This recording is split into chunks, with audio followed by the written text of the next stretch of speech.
Hello friends, welcome to my channel. ఈరోజు ఈ సీరియల్లో ఏం జరగబోతుందో ముందుగానే తెలుసుకుందామా. ఇక ఎపిసోడ్లోకి వెళ్ళినట్లయితే నాగవల్లి మహికి తల్లిలోని లోటు తీర్చాలి అని దేవాని పెళ్లి చేసుకోవాలి అనుకుంటుంది. ఆ విషయం తెలుసుకున్న కావేరి బాలరాజు అయితే ఒక్కసారిగా షాక్ అయిపోతారు. ఎలాగైనా నాగవల్లికి దేవా నిజ స్వరూపం తెలిసేలా చేసి ఈ పెళ్ళి ఆపాలి అనుకుంటారు. అందుకోసం స్కూల్ నుండి వచ్చిన తర్వాత కావేరి బాలరాజు నాగవల్లిని కలవడం కోసం బయటికి వెళ్తారు. ఇక కావేరి బాలరాజు వెళ్ళేసరికి నాగవల్లి వెయిట్ చేస్తూ ఉంటుంది. కావేరి అక్కడికి రావడం చూసి, ఏంటి నాతో ఏదో మాట్లాడాలని రమ్మని చెప్పావు, మా అక్కను చంపింది నేనే అని క్షమాపణలు అడగడానికి వచ్చావా? అది ఎప్పటికీ జరగదు. ఈ జీవితంలో నిన్ను ఎప్పటికీ క్షమించను. నువ్వు ఆ చట్టం నుండి న్యాయం నుండి తప్పించుకోవచ్చు, కానీ ఈ నాగవల్లి నుండి మాత్రం ఎప్పటికీ తప్పించుకోలేవు. మా అక్కని చంపినందుకు అంతకంత శిక్ష అనుభవిస్తూనే ఉంటావు అని నాగవల్లి అంటూ ఉంటే, ఇక కావేరి, చూడు, ఇప్పుడు నేను ఇక్కడికి వచ్చింది క్షమాపణలు అడగడానికి కాదు, నీతో నిజం చెప్పడానికి అని అంటుంది. అది విని నాగవల్లి ఒక్కసారిగా షాక్ అయిపోయి చూస్తూ ఉంటుంది. ఏంటా నిజం అని అంటే, నువ్వు అనుకుంటున్నట్టుగా మీ అక్కని చంపింది నేను కాదు అని అంటుంది. మరి ఎవరు చంపారు? మా బావ చంపాడా అనగానే, అవును, మీ బావే మీ అక్కని చంపాడు అని అంటుంది. ఇక నాగవల్లి ఒక్కసారిగా గట్టిగా నవ్వుతూ ఉంటుంది. అది చూసి కావేరి బాలరాజు అయితే షాక్ అయిపోయి చూస్తూ ఉంటారు. ఇక కావేరి, ఎందుకు నాగవల్లి అలా నవ్వుతున్నావు అని అంటే, లేకపోతే ఏంటి, నువ్వు ఇంత పెద్ద జోకేస్తే నవ్వకుండా ఎలా ఉంటాను? మా అక్కని మా బావ చంపాడా? ఏం మాట్లాడుతున్నావు? మా బావ ఎలాంటివాడో నాకు తెలీదా? ప్రతిరోజు మా అక్క దూరమైనందుకు మా బావ ఎంతలో కుమిలిపోతున్నాడో పక్క నుండి నేను చూశాను. ఏ రోజు కూడా మా అక్కని కష్టపెట్టింది లేదు. పాపం మా బావకి మా అక్కని దూరం చేశావు. మహికి తల్లి ప్రేమ దక్కకుండా చేశావు. ఇన్ని చేసి మళ్ళీ మా అక్కని చంపిన నేరం మా బావ మీద వేయాలని చూస్తున్నావా అని నాగవల్లి అంటూ ఉంటే, కావేరి షాక్ అయిపోయి చూస్తూ ఉంటుంది. నాగవల్లి అని అంటూ ఉంటే, ఇంకేం చెప్పొద్దు, మా బావ ఎలాంటివాడో ఎంత మంచివాడో నాకు తెలుసు. మా అక్క చనిపోయి ఇన్ని రోజులైనా కూడా మహి భవిష్యత్తు కోసం ఇప్పటి వరకు కూడా మళ్ళీ పెళ్లి చేసుకోవాలన్న ఆలోచన కూడా రాలేదు. అంత గొప్పవాడు మా బావ. ఇప్పుడు కూడా నా అంతట నేనుగానే బావని పెళ్లి చేసుకోవాలనుకుంటున్నాను. మహికి తల్లిలా బావకి తోడుగా ఉండాలి అనుకుంటున్నాడు. ఇప్పుడు మా బావ కూడా సంతోషంగా ఉంటాడు అని చూసి ఓర్వలేక ఇది ఆపడానికి వచ్చావా అని నాగవల్లి అంటూ ఉంటే, కావేరి మాత్రం, నాగవల్లి, ఒక్కసారి నేను చెప్పేది విను. మీ బావ నరరూప రాక్షసుడు. మంచితనం ముసుగులో ప్రాణాలు తీస్తాడు. మీ బావ జీవితంలో మీ అక్క బలైపోయింది చాలు. నీ జీవితం కూడా బలి చేసుకోవద్దు నాగవల్లి, ప్లీజ్. మీ బావతో పెళ్ళికి ఒప్పుకోవద్దు అని అంటుంది. ఇక నాగవల్లి, చూడు, నువ్వు ఏం చేస్తావో చేసుకో, నేను మాత్రం మా బావని పెళ్లి చేసుకుంటాను. బావకి భార్యగా, మహికి తల్లిగా ఉంటాను అని చెప్పి నాగవల్లి కోపంగా అక్కడి నుంచి వెళ్ళిపోతుంది. అది చూసి కావేరి బాలరాజు అయితే షాక్ అయిపోయి చూస్తూ ఉంటారు. ఇక బాలరాజు కావేరితో, చూసావా కావేరి, నువ్వు తన మంచి కోసం ఆలోచించావు. తను ఎంత అవమానించినా కూడా, తను నీకు చేసిన ద్రోహం గుర్తుంచుకొని కూడా నువ్వు తన మంచి కోసం ఆలోచించావు. కానీ నాగవల్లి మాత్రం అది అర్థం చేసుకోకుండా ఆ దేవానే నమ్ముతూ వస్తుంది. వదిలే కావేరి, ఎవరి పాపాన వాళ్ళే పోతారు, ఎవరు తీసిన గోతిలో వాళ్ళే పడతారు అని బాలరాజు అంటాడు. లేదు బాల, అలా జరగడానికి వీల్లేదు. నాగవల్లి చెడ్డదని మనం అనుకుంటున్నాం, కానీ నాగవల్లి ఎంత మంచి మనసో ఈరోజు నాకు అర్థమైంది. నా మీద నాగవల్లికి ఎందుకు కోపం వచ్చింది? నేను వాళ్ళ అక్కని చంపాననే కదా ఆ అపోహలో ఉంది కాబట్టే నా మీద ఇంత కోపాన్ని ఇంత ద్వేషాన్ని పెంచుకుంది. నిజానికి నాగవల్లికి ఎంత గొప్ప మనసుంటే పెళ్ళైనా ఆ దేవాని పెళ్లి చేసుకుంటుంది. అది కూడా మహికి తల్లి లేని లోటు తీర్చడం కోసమే నాగవల్లి ఆ దుర్మార్గుణ్ణి పెళ్లి చేసుకోవాలనుకుంటుంది. కానీ తను ఎంత తప్పు చేస్తుందో, తన జీవితాన్ని తనే నాశనం చేసుకుంటుందని తెలుసుకోలేకపోతుంది. లేదు బాల, నా ఫ్రెండు పార్వతి జీవితం బలైపోయినట్టు ఆ దేవ చేతిలో నాగవల్లి జీవితం బలైపోవద్దు. ఎలాగైనా మనం నాగవల్లి దేవాల పెళ్ళి ఆపేయాలి. దేవా నిజస్వరూపం నాగవల్లికి తెలిసేలా చేయాలి అని కావేరి బాధపడుతూ ఉంటుంది. అది చూసి బాలరాజు, ఎందుకు కావేరి, నీకు చెడు చేయాలని చూసిన వాళ్ళకి కూడా నువ్వు మంచి చేయాలని తపన పడతావు అని అంటే, అప్పుడు కావేరి, లేదు బాల, నాగవల్లి నా ఫ్రెండ్ చెల్లెలు, తను ఎలాగో తన జీవితం అన్యాయం అయిపోయింది. ఇప్పుడు తన చెల్లెలి జీవితమైనా అన్యాయం కాకుండా ఆపాలి. అప్పుడే పార్వతి ఆత్మ శాంతిస్తుంది అని కావేరి చెప్తూ ఉంటే, ఇక బాలరాజు, సరే కావేరి, నువ్వు చెప్పినట్టే ఎలాగైనా దేవ నిజస్వరూపం నాగవల్లికి తెలిసేలా చేసి ఆ పెళ్ళి ఆపేద్దాం అని బాలరాజు అంటూ ఉంటాడు. ఇక ఇదిలా ఉండగా సాయంత్రం కాగానే మహి స్కూల్ నుండి ఇంటికి వస్తాడు. మహి ఇంటికి వచ్చేసరికే నాగవల్లి తన పెద్దక్క అయితే హాల్లో కూర్చొని ఆలోచిస్తూ ఉంటారు. అప్పుడే మహి పిన్ని అని చెప్పి నాగవల్లిని హగ్ చేసుకొని చాలా హ్యాపీగా ఫీల్ అవుతూ ఉంటాడు. అది చూసి నాగవల్లికి ఏమీ అర్థం కాదు. ఏంటి మహి, ఎందుకు ఇంత హ్యాపీగా ఉన్నావు అని అంటే, నా హ్యాపీనెస్కి నువ్వే కారణం పిన్ని అని అంటాడు. నేనేం చేశాను మహి అని అంటే, నువ్వు ఏం చేశావు, ఏం చేయబోతున్నావో నాకు తెలుసు పిన్ని. నన్ను ఎంతో ప్రేమగా చూసుకుంటున్నావు. నాకు అమ్మలేని లోటు తీరుస్తున్నావు.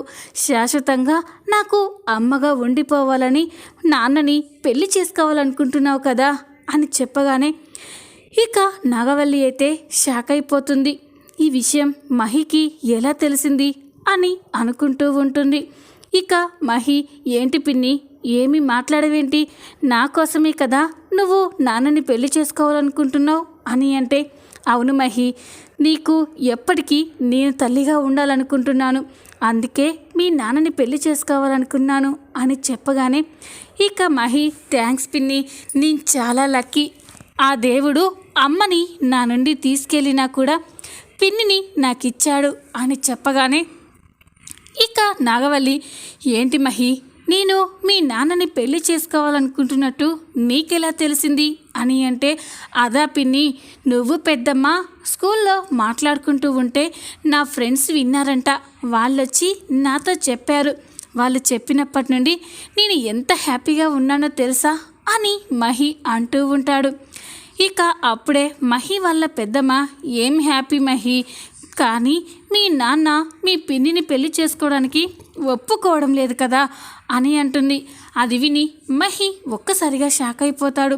ఏంటి పెద్దమ్మ, ఏమంటున్నావు నువ్వు, నాన్న పిన్నిని పెళ్లి చేసుకోవడానికి ఒప్పుకోవడం లేదా అని అంటే, అవును మహి, మీ నాన్నకి నన్ను పెళ్లి చేసుకోవడం ఇష్టం లేదు అని చెప్పగానే అప్పుడు మహి, లేదు పిన్ని, నువ్వే నాకు అమ్మగా కావాలి. నువ్వు ఎప్పటికీ నాతో ఉండాలి అంటే నాన్నని పెళ్లి చేసుకోవాలి. నాన్న కూడా ఒంటరి వాడిలా ఎన్ని రోజులని ఉంటాడు.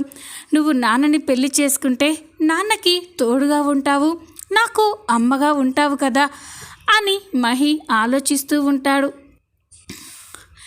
ఇక మహి వాళ్ళ పెద్దమ్మ, అంతా బాగానే ఉంది మహి, కానీ ఇదంతా జరగాలి అంటే మీ నాన్న మీ పిన్నిని పెళ్లి చేసుకోవడానికి ఒప్పుకోవాలి కదా అని అంటుంది. ఇక మహి, ఎందుకు ఒప్పుకోడు పెద్దమ్మ, నాన్నని నేను ఒప్పిస్తాను అని చెప్పి ఇక దేవా దగ్గరికి వెళ్తూ ఉంటాడు. అది చూసి ఇక మహి వాళ్ళ పెద్దమ్మ అయితే నాగవల్లితో అంటూ ఉంటుంది, ఇదిగో నాగవల్లి, ఇక నీ పెళ్ళి జరిగిపోయినట్టే, ఎప్పటికీ నువ్వు మహికి అమ్మగా ఉండిపోయినట్టే అని చెప్పగానే, ఏంటి పెద్దక్క, బావ ఒప్పుకోవడం లేదు కదా అని అంటే, ఎందుకు ఒప్పుకోడే, అదిగో వెళ్తున్నాడు కదా మహి అడిగితే మరిది గారు కాదనరు, చూస్తూ ఉండు అని చెప్పి ఇక అంటూ ఉంటే నాగవల్లి సంతోషపడుతూ ఉంటుంది. ఇక మహి దేవా దగ్గరికి వెళ్తాడు. డాడీ అని పిలవగానే, మహి స్కూల్ నుండి ఎప్పుడొచ్చావు? ఈరోజు స్కూల్కి ఫస్ట్ డే కదా, మీ ఫ్రెండ్స్తో మంచిగా ఆడుకున్నావా అని చెప్పగానే, బాగానే ఆడుకున్నాను డాడీ అని చెప్తూ ఉంటాడు. ఇక దేవా ఏదో పని చేసుకుంటూ, సరే నాన్న నువ్వు వెళ్ళి ఫ్రెష్ అవ్వు, మీ పిన్ని తినడానికి నీకేదైనా తీసుకొచ్చి ఇస్తుంది అని చెప్పి దేవా అంటూ ఉంటే, మహి నాన్న నీతో ఒక విషయం గురించి మాట్లాడాలి అని అంటాడు. ఇక దేవా ఏంటి మహి, తర్వాత మాట్లాడుకుందాం అని అంటే, లేదు నాన్న ఇప్పుడే మాట్లాడాలి అని అంటాడు. ఇక దేవా ఏంటి మహి అసలేంటో చెప్పు అని అంటే, ఇక మహి నాన్న నేనంటే నీకు ఇష్టమే కదా అని అంటే, అదేంటి మహి అలా అంటావేంటి? ఈ నాన్నకి నువ్వంటే ఇష్టం కాదు, ప్రాణం. ఎప్పుడూ కూడా నీకోసమే ఆలోచిస్తూ ఉంటాడు అని చెప్తూ ఉంటే, ఇక మహి అంటే నాకు ఏం కావాలన్నా ఇస్తావా నాన్న అని అంటాడు. చెప్పు మహి, నువ్వు ఏది కావాలన్నా తెచ్చివ్వడానికి నీకు ఈ నాన్న ఉన్నాడు, చెప్పు ఏం కావాలి అని అడుగుతాడు. నాకు అమ్మ కావాలి నాన్న అని చెప్పగానే దేవా ఒక్కసారిగా షాక్ అయిపోతాడు. ఏంటి మహి ఏం మాట్లాడుతున్నావు నువ్వు? మీ అమ్మ లేదని నీకు తెలుసు కదా అని అంటే, తెలుసు నాన్న, కానీ నా ఫ్రెండ్స్ అంతా కూడా వాళ్ళ అమ్మల గురించి మాట్లాడుతూ ఉంటే నాకు కూడా అమ్మ కావాలనిపిస్తుంది. ఈరోజు మా అమ్మ ఇంట్లో మాకు అది చేసి పెట్టింది, ఇది చేసి పెట్టింది అంటూ ఉంటే నేను ఎంత బాధపడేవాన్నో తెలుసా అని అంటే, అప్పుడు ఇక దేవా మరి ఇప్పుడు ఏం చేయమంటావు మహి, మీ అమ్మని ఎలా తీసుకొచ్చి ఇవ్వగలను అని అంటే, అప్పుడు మహి నాన్న నువ్వు నాకు అమ్మని తీసుకొచ్చి ఇవ్వలేవు, కానీ అమ్మ లాంటి పిన్నిని పెళ్లి చేసుకొనన్నా అప్పుడు నాకు పిన్ని అమ్మ అవుతుంది కదా అని చెప్పగానే దేవా ఒక్కసారిగా షాక్ అయిపోయి చూస్తూ ఉంటాడు. ఇక నాగవల్లి వాళ్ళ పెద్దక్క అయితే చాటుగా వీళ్ళ మాటలు వింటూ ఉంటారు. అప్పుడే దేవా అది కాదు మహి, నేను అప్పుడే పెళ్ళైపోయిన వాణ్ణి, మీ పిన్నికి పెళ్ళి కాలేదు, చూస్తూ చూస్తూ మీ పిన్ని జీవితాన్ని ఎలా అన్యాయం చేయాలి అని అంటే, అప్పుడు మహి ఇందులో అన్యాయం చేయడానికి ఏముంది నాన్న, పిన్ని కూడా నిన్ను పెళ్లి చేసుకోవడం ఇష్టమే అంటుంది కదా, నువ్వు మాత్రం ఎన్ని రోజులు ఇలా ఒంటరిగా బాధపడతావు? నువ్వు పిన్నిని పెళ్లి చేసుకుంటే నీకు తోడుగా ఉంటుంది, నాకు అమ్మగా ఉంటుంది, ప్లీజ్ నాన్న కాదనకు, పిన్నిని పెళ్లి చేసుకో అని మహి కన్నీళ్ళు పెట్టుకొని బాధపడుతూ ఉంటాడు. మహిని అలా చూసి ఇక దేవా కూడా బాధపడుతూ ఉంటాడు. ఇక మహి కోసం, సరే మహి నీకోసం నేను మీ పిన్నిని పెళ్లి చేసుకోవడానికి ఒప్పుకుంటున్నాను అని చెప్పగానే మహి అయితే ఒక్కసారిగా సంతోషపడిపోతూ ఉంటాడు. ఇదంతా వింటున్న నాగవల్లి కూడా చాలా హ్యాపీగా ఫీల్ అవుతూ ఉంటుంది. అప్పుడే నాగవల్లి వాళ్ళ అక్క అయితే లోపలికి వస్తారు. ఎంత మంచి మాట చెప్పావు బావా అని అంటే, ఇక దేవా చూడు నాగవల్లి, నేను మహి కోసం మాత్రమే నీతో పెళ్ళికి ఒప్పుకుంటున్నాను, నాకు మహి సంతోషమే ముఖ్యం అని అంటే, అప్పుడు నాగవల్లి అవును బావా, నీకు నాకు ఈ ప్రపంచంలో మహి కంటే ఏది ముఖ్యం కాదు, మనం ఏం చేసినా కూడా మహి కోసమే అని నాగవల్లి మాట్లాడుతూ ఉంటుంది. ఇక అప్పుడే నాగవల్లి వాళ్ళ పెద్దక్క అయితే, సరే ఇక మరిది గారు కూడా పెళ్ళికి ఒప్పుకున్నారు కాబట్టి మంచి ముహూర్తం చూసి త్వరలోనే పెళ్లి జరిపించాలి అని అంటే, ఇక మహి పెద్దమ్మ ఇంకా లేట్ చేయొద్దు, వెంటనే నాన్నకి పిన్నికి పెళ్లి చేసేద్దాం అని చెప్పి అనుకుంటూ అక్కడి నుంచి వెళ్ళిపోతారు. వాళ్ళు వెళ్ళిపోయిన తర్వాత దేవా అయితే ఆలోచిస్తూ ఉంటాడు. ఏంటి ఈ నాగవల్లి ఇంత ట్విస్ట్ ఇచ్చింది, ఇప్పుడు ఈ నాగవల్లిని పెళ్లి చేసుకుంటే పరిస్థితి ఏంటి? ఈ కావేరి బాలరాజుల విషయం తేలేంత వరకే నాగవల్లి ఇక్కడ ఉంటుందని, తర్వాత తనని ఇక్కడి నుంచి పంపించేయొచ్చని అనుకున్నాను, కానీ నాగవల్లి నన్ను పెళ్లి చేసుకొని నాతోనే లైఫ్ లాంగ్ ఉంటే, ఏదో ఒకరోజు వాళ్ళ అక్కని చంపింది కావేరి కాదు నేనే చంపాననే నిజం నాగవల్లికి తెలిసిపోతుంది. అలా తెలిసిన మరుక్షణం నాగవల్లి ఊరుకోదు, ఎంతకైనా తెగిస్తుంది. కానీ ఏం చెయ్యాలి? నేను ఆ కావేరిని దక్కించుకోవడానికి అడ్డుగా ఉందనే పార్వతిని చంపేశాను. మళ్ళీ నాకు కావేరికి మధ్యన ఈ నాగవల్లి వస్తాను అంటుంది. ఏం చేస్తాం? దీన్ని కూడా వాళ్ళ అక్క దగ్గరికి పంపించేసి నాకు కావేరికి రూట్ క్లియర్ చేసుకుంటాను. ఇక మీదట నా టార్గెట్ అయినా నా ఇంట్రెస్ట్ అయినా కూడా ఆ కావేరియే అని చెప్పి దేవా అయితే మూర్ఖంగా ఆలోచిస్తూ ఉంటాడు. ఇక నాగవల్లి వాళ్ళు పెళ్లి ఏర్పాట్లలో ఉంటారు. ఇక ఒకరోజు కావేరి ఇంట్లో బాలరాజు, కావేరి, చిన్ని అందరూ కూడా సరదాగా మాట్లాడుకుంటూ ఉంటారు. అప్పుడే అక్కడికి దేవ, నాగవల్లి కారులో ఇంటికి వస్తారు. వాళ్ళు ఇంటికి రావడం చూసి కావేరి, బాలరాజు అయితే ఒక్కసారిగా షాక్ అయిపోతారు. వాళ్ళతో పాటు మహి కూడా రావడంతో చిన్ని అయితే మహిని చూసి మహి అని పరిగెత్తుకుంటూ వెళ్ళి సరదాగా మాట్లాడుకుంటూ ఉంటారు. ఇక దేవ, నాగవల్లి ఇంటికి రావడం చూసి బాల, కావేరి అయితే ఆశ్చర్యపోయి చూస్తూ ఉంటారు. అప్పుడే ఇక దేవ, ఏంటి మేడం, ఎందుకు అంతలా షాక్ అయిపోయి చూస్తున్నారు? మేము మీ ఇంటికి ఎందుకు వచ్చామా అని ఆలోచిస్తున్నారా అని చెప్తూ ఉంటే అప్పుడు నాగవల్లి ఇన్విటేషన్ ఇవ్వడానికి వచ్చాను అని చెప్పగానే ఇక బాలరాజు, కావేరి అయితే ఆశ్చర్యపోయి చూస్తూ ఉంటారు. ఇక బాలరాజు, ఇన్విటేషనా? ఏం ఇన్విటేషన్ అని అంటాడు. అప్పుడు నాగవల్లి వెడ్డింగ్ ఇన్విటేషన్ అని చెప్పగానే ఇక కావేరి, బాలరాజు అయితే షాక్ అయిపోయి చూస్తూ ఉంటారు. నాగవల్లి వెడ్డింగ్ కార్డ్ తీసి కావేరికి ఇవ్వగానే కావేరి ఆ వెడ్డింగ్ కార్డ్ని చూసి ఒక్కసారిగా షాక్ అయిపోతుంది. ఏంటి అంటే నువ్వు ఈ దుర్మార్గుణ్ణి పెళ్లి చేసుకోవాలి అనుకుంటున్నావా అని అంటే ఇక నాగవల్లి, చూడు, ఇంకొకసారి మా బావని దుర్మార్గుడు అంటే నేను చూస్తూ ఊరుకోను. అయినా ఈ కార్డ్ మీకు ఎందుకు ఇచ్చానో తెలుసా? మీరు పెళ్ళికి రావాలని కాదు, రావద్దు అని.